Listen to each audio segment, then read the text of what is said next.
Hello mga kasari, hello mga sisi ko, magandang hapon sa lahat. Oy, super busy na sila. Kumusta ang benta ng inyong sari-sari store ngayon na magpapasko na? Alam kong busy na yung iba sa pamimili ng mga item na mabenta ngayong Pasko. Pero si Ate Rose ninyo ngayon ay pa-chill-chill lang.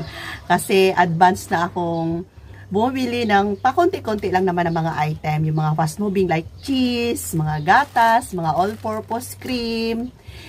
Yan lang naman yung mabenta dito sa amin ngayong Pasko. Kasi sa mga laruan, walay na. Hindi na ako bumibili pa. And hindi na rin ako nag-i-stock pa ng maraming mga item. Kasi nga, nabanggit ko na sa inyo na hindi na katulad ng dati. Pero thankful pa rin ako. Kasi nga, may pumapasok pa rin na sales dito sa aming tindahan. So kahit na hindi maibalik yung nakaraan, pero happy pa rin si Ate Rose ninyo. So may item tayo dito. Nakabili ako ng, hindi ko pala ito nabili. Consignment pala to mga sisi ko. Ayan o.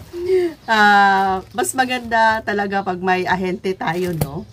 Kasi nga, aside sa may mga pa-promo, makabili tayo ng mas mura, tapos pwede pa tayo maka-credit sa kanila. Actually, consignment to mga sisi ko.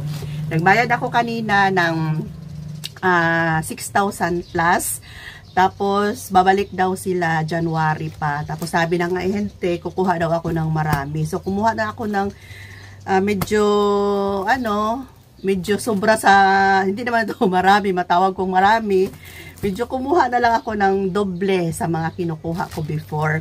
Kasi nga, itong mga Marlboro, pag bilhin ko siya sa labas, napakamahal na. Like itong Marlboro Crafted, pag bilhin ko to sa grocery or sa ibang mga wholesaler dito, nasa 1,400 na. Pero, basta crafted mga sisi ko ha. Crafted red at saka crafted na kulay blue. Ayan.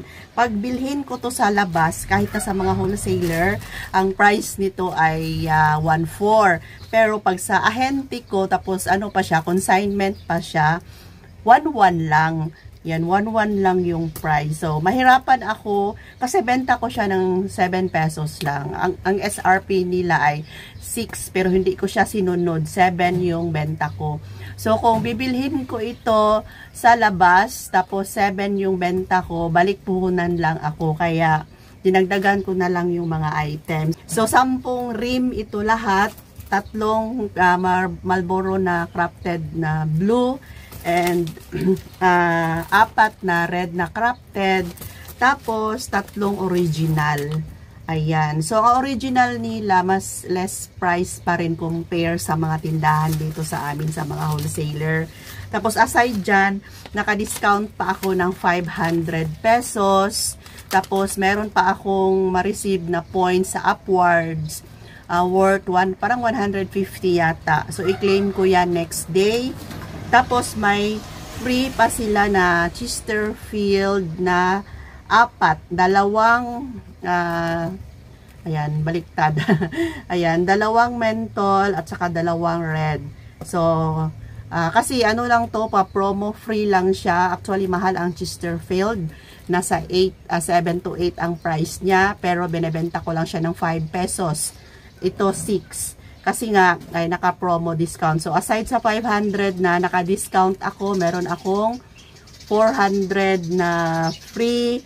Tapos, meron akong 150 sa Upwards ko. So, kailangan ko yung i-claim na hindi pa siya mag-2026 kasi may expire yun.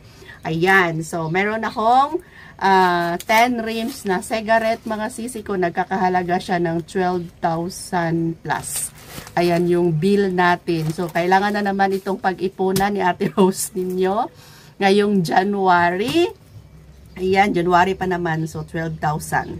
Mga sisi ko. Diba? So, mas maganda talaga pag may ahente na pumapasok sa tindahan natin. Ayan. So, mga sisi, kung may mga ahente tayo, mas maganda talaga. Basta't magbayad lang talaga tayo ng tama sa kanila para makaulit tayo. 'Di ba? Kung mabuti kang magbayad, So, makaulit ka talaga. Pero kung hindi ka marunong magbayad, hindi ka na makaulit pa. Hindi ka nila pautangin. Ayan. So, may item din tayo na kararating lang from Shopee. So, share ko lang ito sa inyo. And, maraming item na kahit na hindi ka aalis, pupunta sa mga store na dati kung saan ka bumibili, search na lang natin sa Shopee kasi andun naman lahat halos. Hindi na tayo lalabas pa. Kaya lang, maghintay lang tayo ng mga ilang araw bago natin ma-receive yung item. Pero at least kahit papano, hindi na tayo mamamasahe pa. Kasi nga, nung bumili si Kuya Dave ng school supplies, nakalimutan kong ipabili ito sa kanya. So, nag-search ako sa Shopee. Meron pa akong hinihintay, pero hindi pa dumating. So, hindi ko na lang pinabili si Kuya Dave sa labas. Kasi ito lang yung bibilhin niya. Tapos pamasahe pa pamasahe, gasolina mga sisi ko. So, ito yung Scotch tape. Ayan, mabenta ito ngayong Pasko kasi 'di ba mag-ano sila ng Christmas wrapper, kailangan nila yung Scotch tape.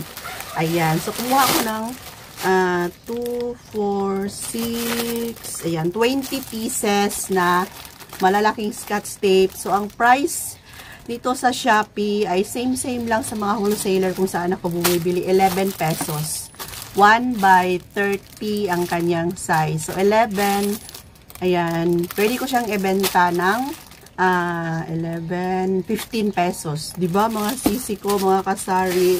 So, no need nang umalis. Tapos, hihintayin ko pa yung Christmas wrapper ko na in-order. Hindi na ako pumunta pa doon sa suki ko. Kasi, ito lang naman yung bibilhin ko. Christmas wrapper. Ay, pakita ko sa inyo pag ma-receive ko na yun. Tapos yung sign pen na test good. Ayan, coming na rin yun. Ilagay ko yung link sa baba kung saan ako bumibili ng mga item para doon na rin kayo makabili ng mura mga sisi ko. No need nang umalis, punta sa mga store, napakainit ng panahon, gastos sa pamasahe, gastos sa gasolina. Hanap na lang tayo sa Shopee. Free shipping fee pa, o diba? Ayan, tapos dito pala tayo sa may bigas banda. So, ang bigas ngayon, nabalita ako, nasa 1,450 na raw ang isang 25 kilos. Isang sako ng 25 kilos, nasa 1,450 na raw. Tapos, ang kilo ng bigas sa labas ay 63 pesos, 62 to 63 pesos na. Pero ang dito sa amin mga sisi ko, ayan o, 60 pesos pa rin yung isang kilo. Kasi nga, sabi ni Kuya Dave, naaawa siya sa mga suki namin dito, sa mga bumibili kung taasan pa namin ito. So, nabili namin ito ng 1.3 pa. So, 1.3 pa, kaya 60 lang muna yung price namin. Yun, nag-inquire si Kuya Dave sa labas, nung nagbenta ng mga bigas, 1,450 na raw. So, yun na nga, itong bigas na to ay nabili pa namin ng mas mura, hindi lang muna namin tinaasan. Kasi Pasko naman ngayon, parang pamasko na rin namin ito sa aming mga suki na mababa yung price namin. Kasi ngayong Pasko ay hindi kami nagbibigay ng Christmas muna sa mga Christmas gift sa mga suki namin or mga giveaways. Pass muna kami kasi nga alam nyo naman na sa panahon ngayon napaka-krisis, tapos minsan ang tindahan ay matumal. Kaya siguro ito, sa ganito lang na pamamaraan, parang makapag-ano kami ng Christmas sa mga suki namin. Sige lang, pag may awa ang Lord, siguro sa mga susunod na Pasko ay mamimigay tayo ng mga mga giveaways. Okay, so yan mga sisi ko, ito lang muna yung update natin ngayon. Ayan, advance Merry Christmas. Bye for now. See you tomorrow. See you next vlog. Bye. Love you.